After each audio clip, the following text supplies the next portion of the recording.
What's up, everybody? Today we have an amazing speaker. Her name is Rachel Martin. Rachel believes in the power of the human spirit to overcome, to thrive, and to find deep joy. And because of that, she pours out her heart via these platforms. She is the writer behind the site findingjoy.net and author of The Brave Art of Motherhood. Her articles have been translated into 25 languages.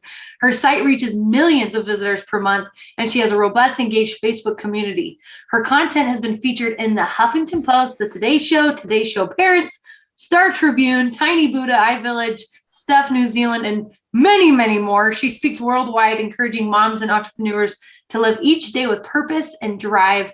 Beyond that, she's a mom of 7 and calls Nashville, Tennessee her home. Rachel, thank you so much for being here with us. You're welcome. I'm super excited to be here today. And you were telling me not only are you a mother of 7, you are now a mother of 11. I am. So I got remarried. Yeah, remarried. And my husband, he has 4 children. So between the two of us, we have 11. So we watch Cheaper by the Dozen and just kind of chuckle like, oh, we get it. That's totally yes. No, yeah. So you know a lot about motherhood. You just wrote the book, The Brave Art of Motherhood. And it's about finding your heart in the midst of motherhood, in the midst of most often that imperfect story. So what inspired you to write that book? Well, honestly, what inspired me was everybody asking me, hey, can you write a book? Can you write a book? So, the universe and the world kind of tells you you should do something and you either listen to it or you don't. And what inspired me was about 8-9 years ago, I went through a really messy divorce, and nobody has that planned in their life. And nobody definitely thinks, one day in my life story, I think this will be super fun, is to get divorced. And yet there I was. And people wanted to know how I came through it. And because I was a writer, I had started writing Finding Joy 10 years ago.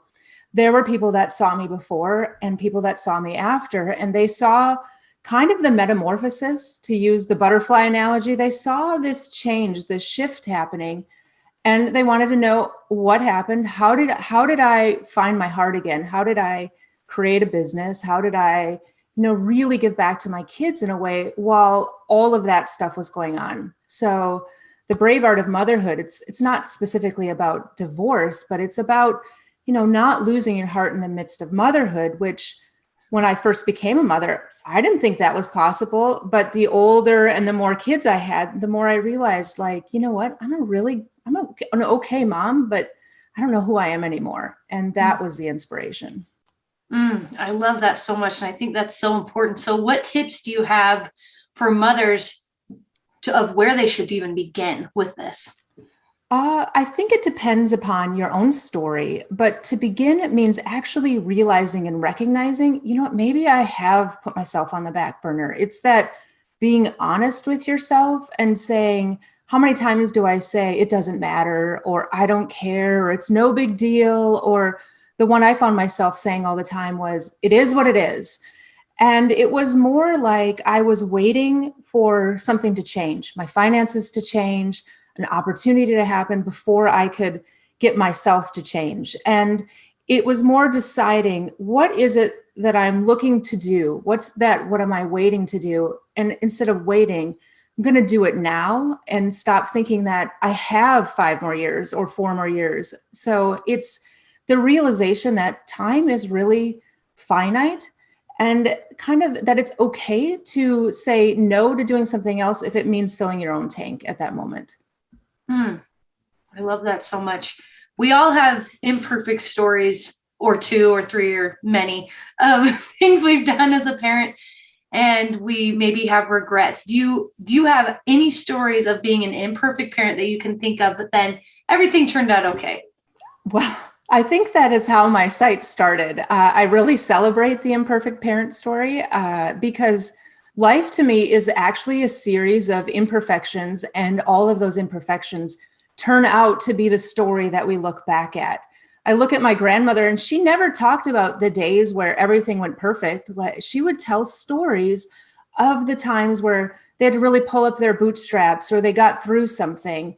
And I look back at my own life and my own motherhood journey, and there are so many times where I think, wow, I really messed up there, or I really why did I do that? And to me, the greatest lesson is realizing that you're going to mess up, because everyone can give you advice on how to be a mom, but until you're actually doing it, you don't know how to do it. I always say it's like being a rookie at everything.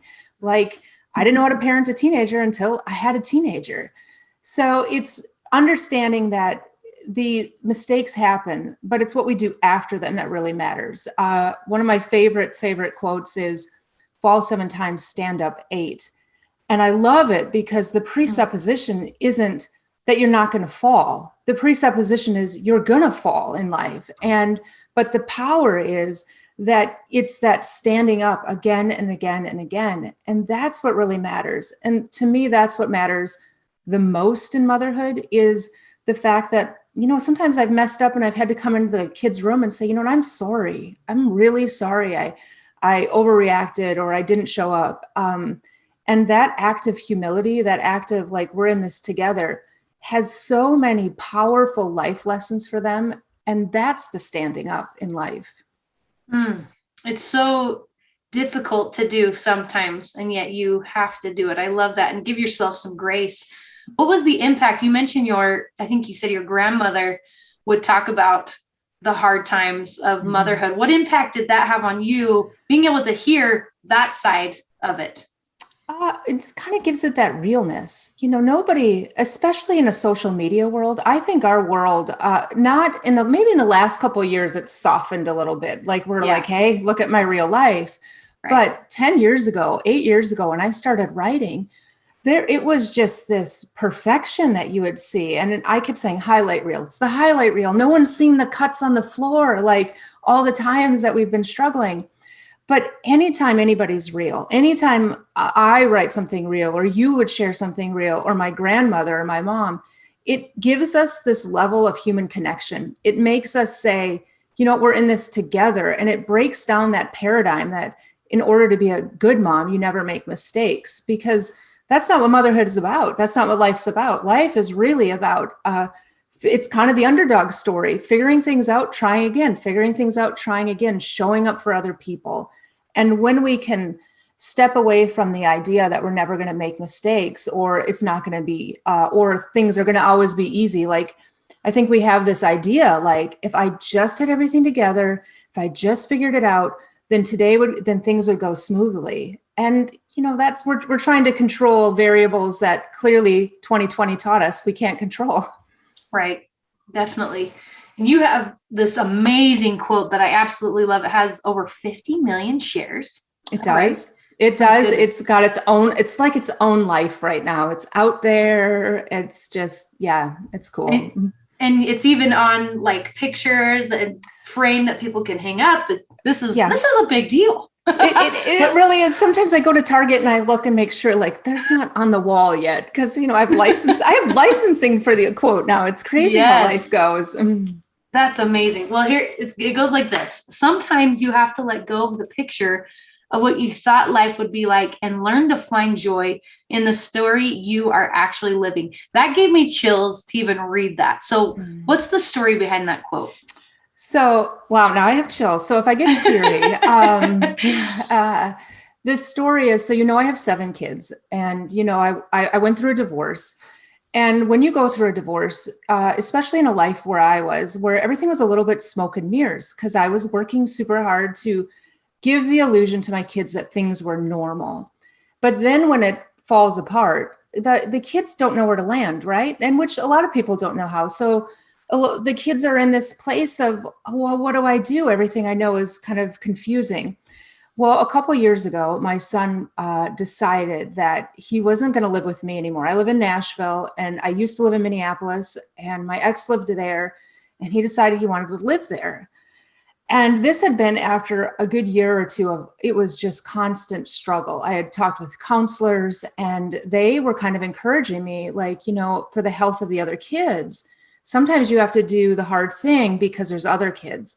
So my son was up there visiting, and he said, well, I'm going to stay with Dad. And I said, as hard as it was, I said, okay, you can do this. And I knew, I instinctively knew I would probably not hear from him for quite a while. And so I said, okay. And I was sitting out on my front porch in Nashville, and it was July, and I heard the other kids inside the house playing. And that was the inspiration behind writing it, because that was never my motherhood story. Like, I never thought I want to have a son that's 15 that's estranged from me. But that was where I was. And I knew that it was this responsibility I had to live fully in where I was now, to love him with everything I had. But that sometimes loving him means letting go, and loving the kids that were in the other side of the house meant also letting go. And the challenge was to find joy. It wasn't finding happiness, which, happiness is like you go to a birthday party and it's a surprise party and you're happy, or the coffee is great at Starbucks and you're like, yeah, it's perfect. They have the exact temperature. Joy is really like looking for good in the midst of a life story that might not seem perfect. And that's what the words about this picture, because sometimes we have this image, like, I want it to be this way. I want it to be this way. And we miss this beautiful story that's unfolding. And a story takes time. It takes time to unfold and to uncover what it's going to be. And very often we don't see that picture until it's long. We're much older. That's probably where my grandmother's wisdom was, is she had the ability to look back and see, oh yeah, that makes sense now. When we're in the midst of it, we're like, what's going on? Mm-hmm. So that's the backstory. I love that. That's so incredible. And I can imagine in the midst of it, there is a lot of sorrow and heartache and difficulty. And I have lots of loved ones that have gone through divorce and similar things. How do you start to take the steps in finding that joy amidst that? Well, it's a process. I've counseled lots of people that have gone through life changes. I really call it that kind of place where you're in the after part of life. As Paul Harvey said, it's like the rest of your story. And the first space is really allowing yourself to grieve. I think a lot of times we don't do that. We live in a world that says, you can fix this in 4 weeks, really just do these 18 steps. And we miss the idea that there's part of our hearts that have to grieve. I know for myself, that grieving part, a lot of people don't even see. There was a time where it was the same year that I wrote the quote where I was on the Today Show, and my agent had said, hey, Rachel, go get a picture with you standing with the set behind you where it says the date, right? So I was like, this is great. She's all excited. And I looked up and the date was November 9th, which is exactly it's my son's birthday, who I wrote the quote about. So there was this dichotomy of, from the outside, people would have thought it's the top of the world. She's talking about her book, all of that. But when I took that picture, I knew in the picture, there was a part of me that had this sorrow, this grief. And for me, that's the first part, is actually being real about it. Like admitting to people, you know what, I grieve, but it doesn't mean that I'm not happy. And the second part is allowing yourself to be happy again, to feel joy. Is a lot of times, and I've talked to people and I've dealt with it myself, is we almost feel guilt for feeling happy. Like, I shouldn't really be happy right now. This is so bad. And he's not here, or I'm going through this divorce or whatever. Like we're betraying what we've left behind. Mm-hmm. But all that does is keep us stuck in that moment. And so I love the word permission, like permission to be happy again, permission to find my heart again, permission to do things I never thought I would do. And to me, that's the first step, is allowing yourself to feel the emotion and not judging yourself, giving yourself permission to find happiness, to find yourself again. And then the next thing is just actually deciding to do it. Actually deciding, you know what, I'm worth a walk around the block today, or I'm worth talking to my friend today. And it goes to that permission part, permission to put time into your story. Because as moms, I could spend every minute of my day giving to somebody else, giving to my kids, giving to my husband, giving to everybody that I work with, and leaving myself empty. And I think it has to flip. Like, you can't, I'm sure you're going to hear it a lot with this whole conference, is you can't run on empty. Right. I love that so much. When I was looking at a few of your quotes, you talk a few times about how today is a gift. Mm-hmm. I saw you mention that a few times. Why is that message important for you to get across? Well, part of it is the pandemic. I really think that opened up a lot of this rawness about, we don't know what's going to happen tomorrow. I got married February 15th of last year here in Nashville. And I remember reading about the coronavirus and COVID and all of that. And then we decided we're going to do this wedding anyway. We're going to just do this we're going to have it downtown Nashville. We're going to have our friends and family come. And it was small, but we just decided we're not going to hold back. And when I look back and see that the world shut down 3 weeks later, and that it was the last time I saw, it gets me really emotional that I saw a lot of family. And it was the last time where a lot of my husband's family got to see each other. He got to see his brother. He got to see his aunt. And I think if we didn't live with this realization that all we really have is today, we might have said, you know what? No, let's just wait and have a bigger thing in the summer, which it wouldn't have happened. And I wrote about it in the Brave Art of Motherhood. It was first really pressed upon me, the power of today there's a boy, young man, his name was Zach Sowiak, and the Disney movie Clouds is his life story. Okay. But he was from Minneapolis, where I used to live. And in 93, Soul Pancake did a documentary on him. And he was talking about that every teenager thinks that they're invincible. They always say, I'll see you next week, or I'll see you tomorrow, assuming tomorrow is going to come. And he said he was diagnosed with cancer, and he died about 1.5 years later. He basically said that when he had that realization that there was an end date, he realized how he thought everyone thinks they're invincible, because we're just thinking, we don't have an end date. We have this forever moment. And that changed. It's like something just shifted in me, thinking, you know what? If I don't live today realizing there's something about today that's a gift, I'm really missing out on the gift of today. And I write that a lot for people, is maybe just slow down. It doesn't have to be perfect. Your theme is this imperfectly perfect. It doesn't mean everything has to be perfect, but maybe there's just this tiny moment in today that mattered. And that's the gift in seeing that. Oh, I think that is so powerful. And if you just keep that in mind, the daily grind can really change. Your perspective can change so much, and you're more grateful for everything that's happening. And how has your attitude and this message affected your children that you've seen? Well, that made me, you're making me emotional today. I see my kids as happy, so much happier. On the back of my book, there's you as an author, you work a lot trying to figure out how do I write it? And I wrote about how once I discovered myself, and once I gave myself permission, not only was I a happier person, but my kids became happier.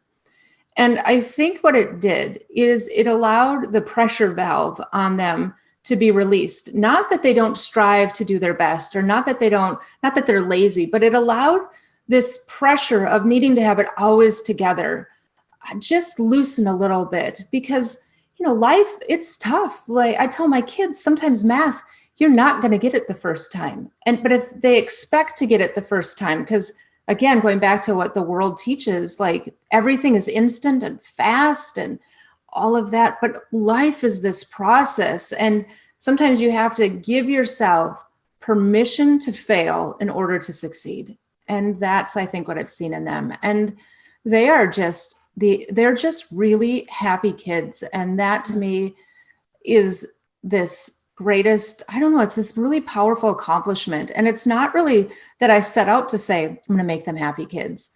Because, you can't, you can try, but I just think they observed it. If I'm happy, then it's the energy kind of just ricochets off to them.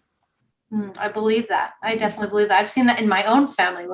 When what is that saying? I guess it's the saying is when mama's happy. Yeah. No, when mom ain't happy, ain't nobody happy. It's probably the reverse as well. Right. I think it's true. I had a good friend tell me, don't be the thermometer in your household, which means, you were whatever. If everyone's cranky, you're cranky. She said, be the thermostat, be the one that sets the tone. And sometimes it's hard, because sometimes I'm cranky, but I know if I because we've been teaching 4 of the kids at home right now this year.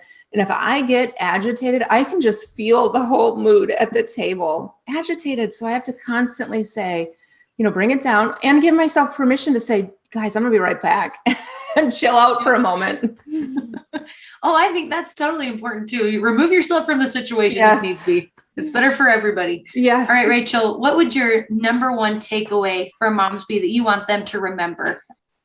They're braver than they think. I really believe that, that what you do, it makes such a life difference. And bravery doesn't look like the movies. Bravery is often showing up when you're absolutely exhausted. New moms that have a colicky baby or a newborn that's crying and all of that. I mean, there is a level of brave that we all know, because we could watch a Hallmark movie or the Pampers commercial where we see the mom picking the baby up and we get all teary. And then when we do it, we're like, oh, it's just what we do. And I'm like, no, that to me is this deep bravery. It's, the bravery of sitting outside a teacher's door, knowing that you're going to have to sit and talk about your child and something that's happening, or going to a doctor's office, or cheering them on. All of those snippets that we celebrate. I always think of Olympic commercials, because whenever they play, I'm like, oh my gosh, life is so beautiful. Yeah. That's each of us. That's why those stories are powerful. And it's being willing to see it, to look in the mirror and to look and to see whatever we always think, oh, I'm so tired. Look at that. What's going on? Like, to see, I'm doing a good job, and to speak well of your story. Oh my gosh, that rings so true when you even talk about like the Hallmark movies and the commercials, because sometimes they are the most simple things. And we put them on this pedestal. And then if you take a look at your own life and your own story, you're like, no, I'm doing these exact things, if not more things. And I think that's such an important message. So thank you so much for that. Yeah, you're welcome. I think real quick, I think we get so busy, we don't see it. Last year, I would drop my son off at school. And when you leave, you have to sit in the line forever, right? So yes. When you leave the school, there's always a spot on the hill. And this just shows you how I'm an emotional person. I would see the school and I would see the line, the crossing guard, the buses, all of it. And there were many mornings where I would get really teary, because I thought, all of these people are showing up. All of them are here for the next generation. And chances are most of us don't even realize we're sitting in the car, we're doing this, we're trying to get that. But I would just get overwhelmed with the goodness that was there, the goodness of showing up, the power of showing up, because chances are, again, a lot of those mornings weren't smooth, but yet they still made it. And that's that bravery to me. It's being willing to see in the really busy of normal, the things that matter. That's perfect. Rachel Martin, author, speaker, podcaster, and entrepreneur. Thank you so much for being here with me. That was such an amazing, uplifting message, and I know everyone's going to love it. Thanks so much. Oh, you're very welcome. Hello, my name is Rich Christensen, and through the years of entrepreneurship and growing crazy businesses, I lost a view of what was really important. Through a series of really tender experiences, my mentor taught me you can replace anything in this world, but you cannot replace your family. So I made a dramatic pivot and started embedding deeply in my family some of the same principles that applied to business. My wife and I began very deliberately parenting. We looked for models, how not to mess our children up. There were really no good models to teach values, to entrench family unity, and to make sure that the values passed on in legacy to my children, and more importantly, my grandchildren and great-grandchildren. So like every great entrepreneur, I secretly created my own models. I was very hesitant to talk about it, but a few of my closest friends saw the impact that this was having on my children. I decided to take the processes that I used and create an online course so others could also work with their families to create tighter bonds, build confidence and self-esteem, while constructing a gorgeous legacy that they could live on past our lifetime. With this 5-part digital training series, you'll find the single most important lessons of thought leadership that I've ever created. There's 5 critical parts to this series, each with its very unique function. The first is symbols, creating unifying symbols that we all can touch to. Second is the doctrine, the guiding principles that we can tag and understand what the rules are. The third is the traditions or the rituals where we actually formalize and we unite and show that we're unified with the values. The fourth, my favorite, the defining life events. The final section of this is the structure.